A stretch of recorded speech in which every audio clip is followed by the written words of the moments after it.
School is an 18-year forced government training program that sterilizes the potential for brilliance in children.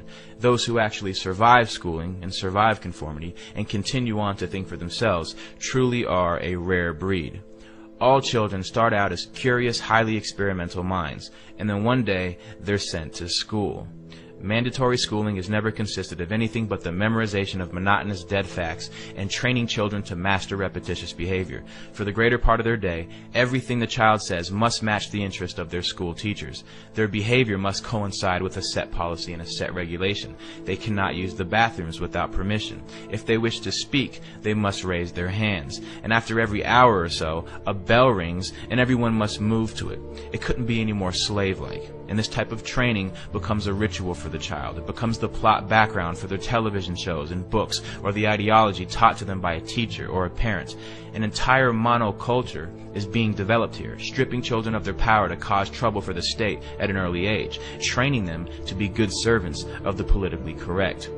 Their environment is much like a prison, by the population lacking any ability to check the authority of the warden. The process becomes a matter of rubber stamping. They have no control over their entire lives, which is directly related to youth violence, because the only control they have is between each other. Mandatory schooling produces children who are either terrified of the tyranny of others or have been raised to perpetually exploit the conditions of others. It's just like the prison system. Forced cohabitation.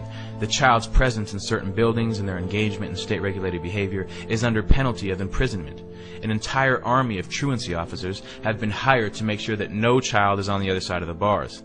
At the end of 18 years of coercive state authority, the child is released into the world. It's like the end of an 18-year prison sentence. Now that you're trained to do as you're told, now you can be free. And the produce of these schools, or this state-controlled manufacturing operation, is a society willing to submit, to obey, and to listen. Forced behavior, which technically amounts to a type of slavery, will only inculcate a mindset of fear and terror.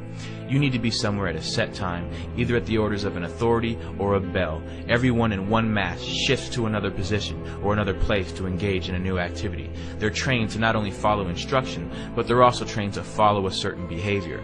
Rules, regulations, and laws are set for the children. They say you cannot do this to others. You can do this to others. This is acceptable. This is not acceptable. Standards of culture, morality, and behavior are imprinted into these new young minds that are in the blossoming stages of development. Their minds are being intercepted by the state and molded to conform to state standards. The first lesson they teach you is the orders of authority. The second lesson is to work with each other to achieve the desired ends of those in control. If a group of children are taught to engage in the same behavior regardless of what they want to do, then they will never fight back as adults. And this is your group of tenants who will live in roaches and never call the health inspector. This is your group of citizens who is easily terrified by police officers into voluntarily giving up their rights. This is your group of workers who surrender their lives to the corporation who tells them how to dress, how to speak, what time to wake up, which means they essentially tell you what time to go to sleep if they tell you what time to wake up. This is nothing new. These are the fruits of mandatory schooling. If we look into the roots of 19th century industrialism, the Civil War demonstrated to industrialists and financiers how a standardized population trained to follow orders without significant thought could be made to function as a money tree. It's no surprise that global power and corporate wealth is based on a third-rate educational system that works against developing individuals of true character and true intellect. Because the mindless bureaucrat or the thoughtless worker who will follow a system without question is the pattern that our system depends on. And this is what school produces. The system is not designed to educate the public, which is why federal and state bureaucracies call the shots, not the parents, not the local school boards.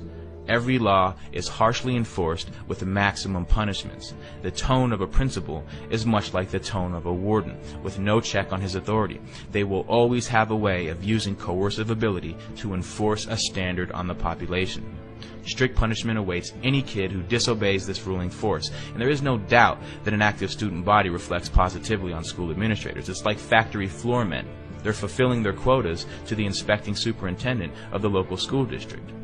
This is the reality of government training. The state doesn't care if children are homeless or on the streets or suffering from malnutrition and hunger, but the second the child fails to appear in school at the scheduled time, like a court date, the police are alerted. Until we abolish mandatory schooling, your child will be brought up as a slave so that he can accept becoming a slave later in life in adulthood.